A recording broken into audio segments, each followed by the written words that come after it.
Hepinize merhabalar arkadaşlar. Yalı Çapkını'nın 87. bölümüyle alakalı önemli yeni gelişmeler yaşanmaya devam ediyor.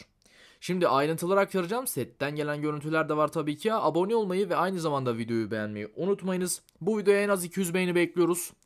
Hadi hemen videomuza geçelim arkadaşlar. Şimdi şunu söyleyeyim. Yalı Çapkını'nın 87. bölümüne dair set görüntüleri geldi ve Afra Saraçoğlu'nun yani Seyran'ın yalıya girdiği görüntüler bu şekilde paylaşıldı. Yine aynı zamanda bu görüntülerde Mert Ramazan Demir'in yani Ferit karakterinin yalıya girdiği görüntüler bu şekilde yine paylaşıldı. Görüntüler bugünden, yani bugün yalıda önemli çekimler var. Yalıda önemli çekimlerin olduğu belirtiliyor arkadaşlar. Önemli çekimler yapılıyor yalıda. Hem yalıda önemli çekimler yapılıyor, hem hastanede önemli birkaç çekim yaşandı. Biliyorsunuz Seyran'ın hastanede birkaç sahnesi var. Seyran'ın da o nedenle Sunay'la birlikte ve yine Ferit'le birlikte hastanede çekimlerinin olduğu görüntüler yine paylaşıldı. Şimdi bugün çarşamba arkadaşlar. Bugün yüksek bir ihtimalle Yalı Çapkını'nın 87. bölüm 2. fragmanı bu akşam yayımlanacak. Onu sizlere söyleyelim. Yani yüksek bir ihtimalle bugün fragman günü zaten normalde bugün yayınlanması gerekiyor. Eğer aksilik olmazsa bugün fragman yayınlanmış olacak. Şimdi gelelim birazcık dizi nasıl başlayacak? 87. bölümün başında neler olacak? Hemen ondan birazcık bahsedelim. Ferit en son yere yığılmıştı ve kalmıştı.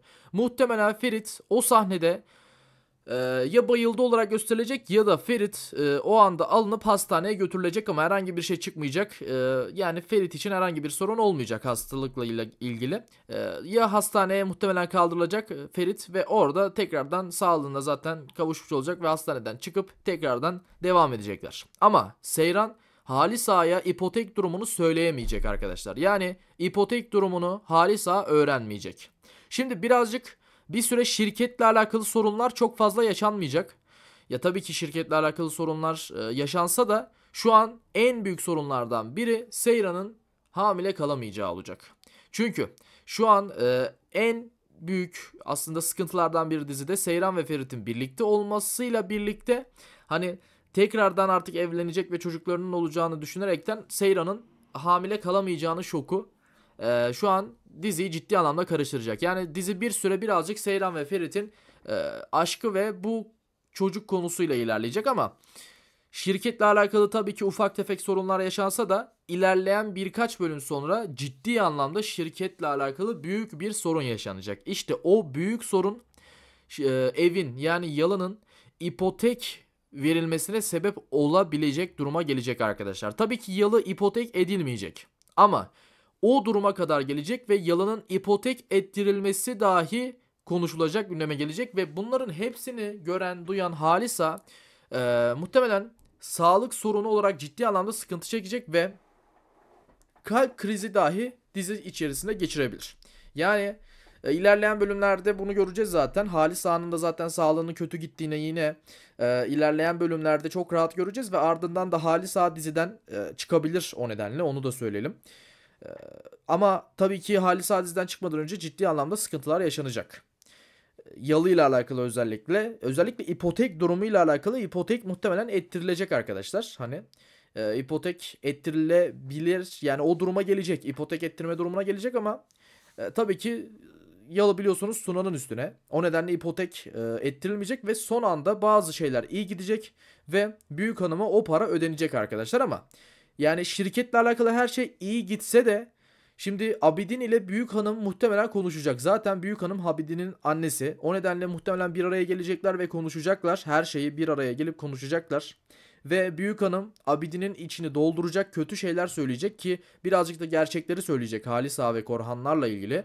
Ve ardından Abidin bunları duyunca çok fazla tabii ki Korhanlara karşı yine öfkeli olacak ve Abidin dışarıdan öfkeli olduğunu belirtmese de şirket iyi durumdayken içten içe Yalı'da kötülük yapacak ve Korhanları bitirmek için elinden geleni yapacak arkadaşlar. Özellikle ilerleyen bölümlerde Abidin çok farklı bir rol oynayacak.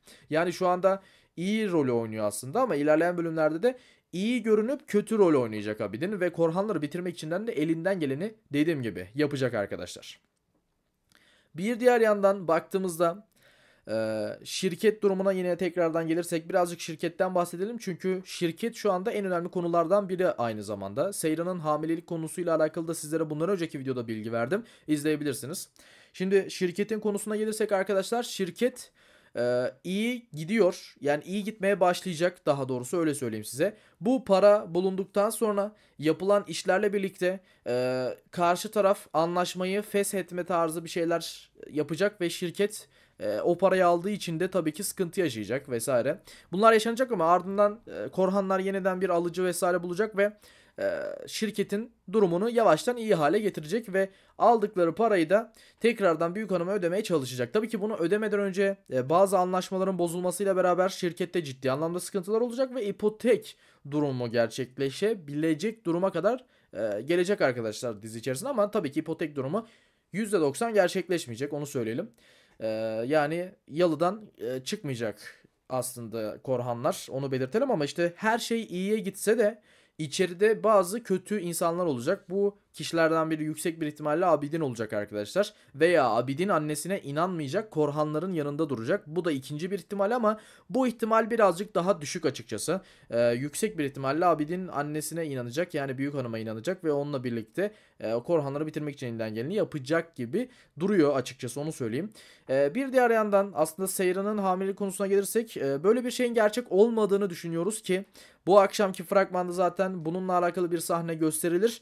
Yani şahsen kötü bir e, kötülük yapılacağını düşünüyoruz. Yani bunun sebebi aslında Betül veya hani büyük hanımın parmağının olduğunu zannetmiyoruz, ama Betül'ün parmağının olduğunu düşünüyorum. Açıkçası Betül'ün parmağı olabilir bu işte.